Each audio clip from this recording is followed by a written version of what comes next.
वालेकुम and welcome back to my channel. I hope कि आप सब लोग बिल्कुल ठीक होंगे। तो जनाब यहाँ पे भी सुबह के 10 बज रहे थे और मैंने नाश्ता किया, उसके बाद थोड़ा सा रेस्ट किया और अभी मैं किचन में आ गई थी। डिश रैक को एम्प्टी कर रही थी। जो भी बर्तन वगैरह रात में धो के रखे होते हैं वो ड्राई हो जाते हैं, तो सुबह उठ के मैं कोशिश करती हूँ कि पहले उसको एम्प्टी कर लूँ ताकि मज़ीद जब बर्तन धोए तो उसमें स्पेस भी हो और पहले वाले बर्तन जो ड्राई हो चुके होते हैं वो दोबारा से गीले ना हो जाएँ। तो बस ये सब करने के बाद मुझे लंच भी रेडी करना था क्योंकि आज फ्राइडे था और फ्राइडे को मैंने अमान को स्कूल से पिक भी करने जाना होता है। तो मैं कोशिश करती हूँ कि लंच जो है ना मैं पहले ही रेडी कर लूँ ताकि आयतल और अली जब स्कूल से आएँ तो मैं उनको फ़ौरन से लंच करवा दूँ और फिर मैं अमान को लेने जाऊँ। क्योंकि मैं 3 बजे निकलती हूँ घर से अमान को लेने के लिए और जब मैं वापस आती हूँ तो तकरीबन 5 बज रहे होते हैं। वो इसलिए क्योंकि इस टाइम ट्रैफ़िक बहुत ज़्यादा होता है। सुबह के टाइम मुझे 1.5 घंटा लगता है आने जाने में, लेकिन इस टाइम 2 घंटे लग जाते हैं। इसलिए फिर मेरी कोशिश होती है कि आयतल और अली को ना अपने सामने ही लंच करवा दूँ, वरना फिर ये लोग ना बचा देते हैं। तो ख़ैर लंच के लिए आज मैंने भिंडी बनानी थी जो कि आयतल की फ़ेवरेट है और बहुत जल्दी बन जाती है। आज इसकी क्विक रेसिपी भी आपके साथ शेयर करती हूँ। सबसे पहले तो कटिंग मैं आपको दिखा देती हूँ इसकी। मैं इस तरह से कटिंग बोर्ड पे ही कटिंग करती हूँ क्योंकि एक-एक भिंडी अगर आप अलग से कट करें ना तो अच्छा ख़ासा टाइम लग जाता है। तो 10 मिनट का काम जो है इस तरह से 3 से 4 मिनट में कंप्लीट हो जाता है। वैसे कटिंग बोर्ड पे कोई भी चीज़ कट करो ना तो काम जल्दी हो जाता है और आसानी से होता है।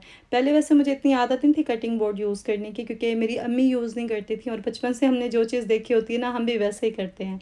लेकिन फिर आहिस्ता-आहिस्ता जब मैंने यूज़ करना शुरू किया कटिंग बोर्ड तो मुझे आसान लगा ये तरीका और अब तो मुझे आदत हो गई है। एनीवेज़ भिंडी की क्विक रेसिपी मैं आपके साथ शेयर कर लेती हूँ जल्दी से। तो सबसे पहले मैंने ऑयल लिया था, उसके अंदर भिंडी कट करके ऐड की। इसको हम 5 मिनट तक जो है ना फ्राई करेंगे। ऑयल मैंने बहुत ज़्यादा नहीं लिया था, कुछ लोग बिल्कुल फ्राई करते हैं भिंडी को।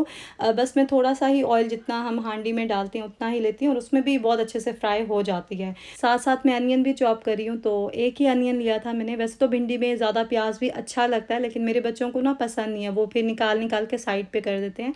तो इसलिए फिर मैं एक ही प्याज़ इसमें ऐड करती हूँ और प्याज़ डालने के बाद इसको बस हल्का सा मिक्स करेंगे। साथ ही मैं टमाटर कट कर लूँगी, वो डाल देंगे। यहाँ पे टमाटर ना बहुत जल्दी गल जाते हैं, तो अगर बड़ा-बड़ा भी उनको काट लो तो भी बहुत अच्छे से ना उसकी ग्रेवी वगैरह जो भी है वो बन जाती है। एक दिन पहले मैंने कीमा बनाया था तो वो भी था फ्रिज में, इसलिए मैंने सोचा कि आज सब्ज़ी बना लेती हूँ।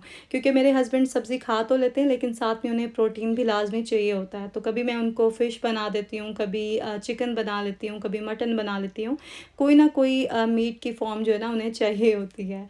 तो बस यहाँ पे अब मैंने भिंडी के अंदर टमेटोज़ भी डाल दिए थे, उसके बाद मसाले ऐड कर रही हूँ। तो नमक, लाल मिर्च पाउडर और धनिया पाउडर, ज़ीरा पाउडर, थोड़ा-सा गरम मसाला पाउडर डाल के इसको मिक्स करके दम पे मैं रख दूँगी। पानी वगैरह बिल्कुल ऐड नहीं करती। प्याज़ का पानी होता है, भिंडी का भी अपना पानी होता है, तो उसी में ही ये डन हो जाती है। ये सबसे क्विक वाली रेसिपी है, वरना और स्टाइल से भी मैं बनाती हूँ भिंडी, कभी आपके साथ वो भी तरीका शेयर करूँगी। तो बस भिंडी को दम पे रख के मैंने सैलेड कट कर ली थी और आयतल और अली स्कूल से आ गए थे तो उन्हें जल्दी से रोटी बना के दी। खुद भी मैंने लंच कर लिया था और फिर मैं चली गई थी अमान को स्कूल से लेने के लिए। अच्छा, मैं पिछले दिनों खुश थी कि अमान को मैं पिक भी कर लेती हूँ स्कूल से, ड्रॉप भी कर लेती हूँ, तो मेरे हस्बैंड को थोड़ा रिलीव मिल जाता है क्योंकि पिछले दिनों उनकी रूटीन ना बहुत टफ थी। उनकी नींद पूरी नहीं हो रही थी, इतने महीनों से वही पिक एंड ड्रॉप कर रहे थे अमान को, तो अब उनको ना प्रॉब्लम होनी शुरू हो गई थी। पहले मुझे इसलिए नहीं कहते थे वो पिक एंड ड्रॉप करने के लिए क्योंकि उनको आइडिया था कि दूसरी सिटी में जाके ड्राइव करना इतना कोई आसान काम नहीं है। हाईवे से जाना होता है, हर तरह की ट्रैफ़िक को फ़ेस करना होता है और हमारे सिटी में ना एक्सीडेंट्स भी काफ़ी ज़्यादा होते हैं। तो पहले जब भी मैं उनको बोलती थी वो मुझे मना कर देते थे कि मुझसे नहीं होगा। ख़ैर फिर मैंने सिटी में जब इंडिपेंडेंटली ड्राइव करना शुरू किया, 1 महीना हो गया मुझे, तो फिर मेरे हस्बैंड को लगा कि शायद अब मैं रेडी हूँ। तो 2 दिन मैं ड्राइव करके उनके साथ ही गई थी। उन्होंने मुझे रास्ता वग़ैरह बताया क्योंकि रास्ते का भी बहुत इश्यू था।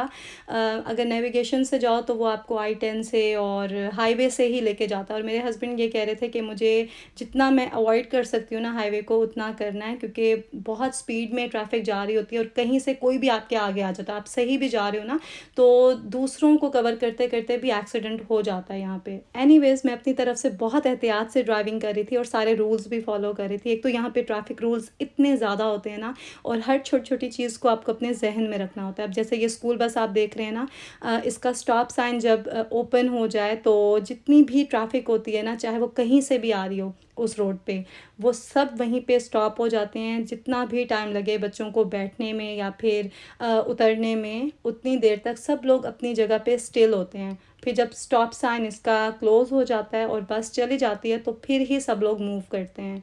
इसी तरह से जो भी साइन बोर्ड्स होते हैं ना रोड पे, उनको प्रॉपर फॉलो करना होता है, वरना ठीक ठाक फ़ाइन होता है।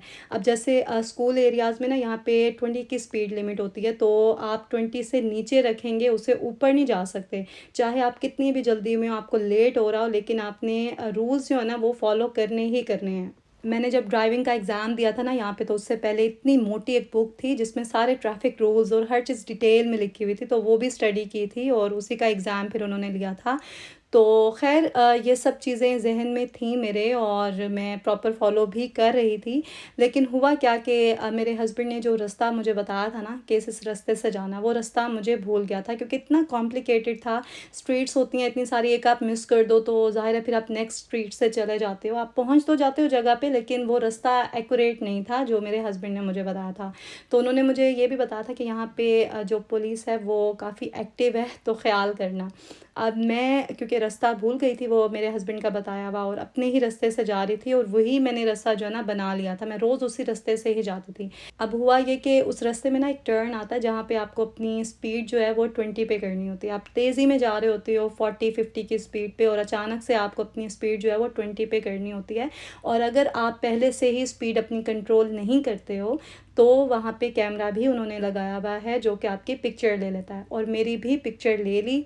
2 टिकट्स आ गई घर पे। एक टिकट जो है वो $125 की थी, सेम उसी जगह पे। तो 2 टिकटें वो आईं, और उससे एक दिन पहले मैंने और अमा ने ना फ़ील किया कि जैसे हमारी पिक्चर खिंची, कोई फ्लैश हमें ना ऐसे फ़ील हुआ।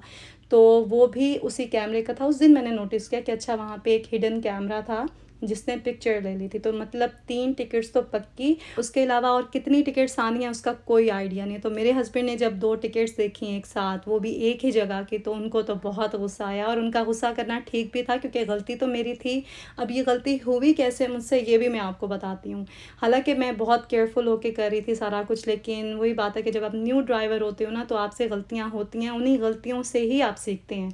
तो मुझसे गलती इस तरह से हुई क्योंकि वो रोड ऐसा था सुनसान सा, मैं अभी आपको दिखाऊंगी, जैसे जंगल से आप गुजर रहे होते हैं ना, उस तरह का रोड था। स्पीड में जा रही होती हैं गाड़ियाँ, वहाँ स्पीड लिमिट भी जो है ना वो 40 की या इतनी होती है। तो लोग ज़ाहिर है फ़्लो में जा रहे होते हैं, 50 की स्पीड पे मैं भी जा रही होती हूँ। फिर अचानक से एक मोड़ आता है जहाँ पे आपको अपनी स्पीड 20 पे लेके जानी होती है, तो वहाँ पे मुझसे गलती हुई। मेरी स्पीड जो है वो 30 पे होती थी क्योंकि कंट्रोल करते करते भी ना स्पीड को मुझे टाइम लग जाता था, तो तब तक पिक्चर जो है वो खिंच जाती थी।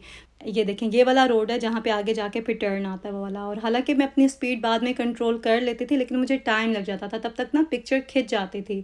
और उस एरिया में ना एक बच्चों का स्कूल था, ऑटिस्टिक बच्चों का, तो इसलिए उन्होंने ना बहुत स्ट्रिक्ट रूल वहाँ पे लगाए हुए थे, कैमरा भी लगाया हुआ था।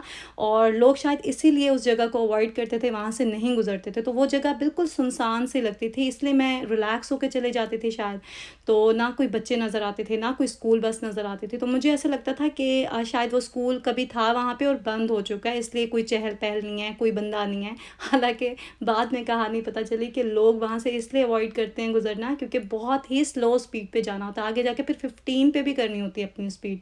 तो ऐसे जैसे गाड़ी रेंग रही हो, तो इसलिए लोग जो है ना वो दूसरी गली से जाना प्रेफर करते हैं। मेरे हस्बैंड ने भी दूसरी गली बताई थी, लेकिन मैं क्योंकि भूल गई थी इसलिए उस गली से मैं जाती थी। अच्छा, यहाँ पे ये जो घर के बाहर ट्रैश आप देख रहे हैं ना, ये सुबह इससे भी ज़्यादा था। असल में होता क्या है कि यहाँ पे कुछ लोग घर में इतना ज़्यादा कचरा इकट्ठा कर लेते हैं, हर फालतू चीज़ जो है वो जमा करते रहते हैं घर में।